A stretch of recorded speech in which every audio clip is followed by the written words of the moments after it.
Tunapenda kuwatangazia wasafirishaji wa jiji la Dar es Salaam wa usafiri wa mabasi ya mijini maarufu kama daladala kwamba tunatoa vibali kwa wale wenye kutaka na wenye mabasi yenye uwezo wa kubeba abiria 26 na kuendelea kwamba walete maombi kupitia mfumo wetu wa RIMS ya kutoa huduma kwa njia zifuatazo: kutoka Mbezi Luis kwenda Posta, kutoka Mbezi Luis kwenda Mnazi Mmoja, kutoka Mbezi Luis kwenda Muhimbili na kutoka Mbezi Luis kwenda Makumbusho.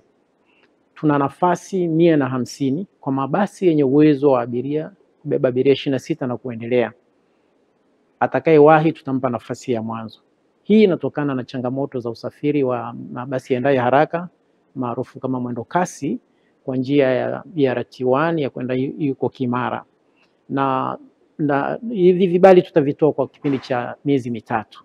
Kwa sababu tunatarajia katika kipindi cha miezi mitatu wenzetu wa DART watakuwa wamekamilisha marekebisho ya miundombinu iliyoharibika.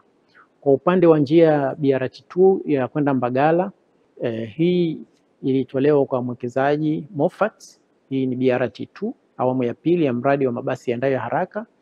Njia hii haina uharibifu mkubwa wa miundombinu ile ya kukata tiketi na kuingia. Kwa hiyo marekebisho haya yatakamilika sio muda mrefu, na wenzetu wa DART wakiwa tayari, Moffat atarudi kuendelea kutoa huduma, sababu ni kituo hasa cha Mbagala kile ndo ZAKIEM kiliharibiwa. Kwa hiyo wanarekebisha, wakikamilisha na kuona mifumo inaendelea kufanya vizuri, basi wataanza kutoa huduma. Na kwa sasa tunasema kule hatuna matangazo ya kusema mabasi ya muda, kwa sababu tayari hapo mabasi ambayo yanasaidia yale yanayotumia njia za pembeni. Lakini tunatarajia kwamba Moffat yakirudi, huduma zitarejea katika hali ambayo ilishaanza kuwa nzuri.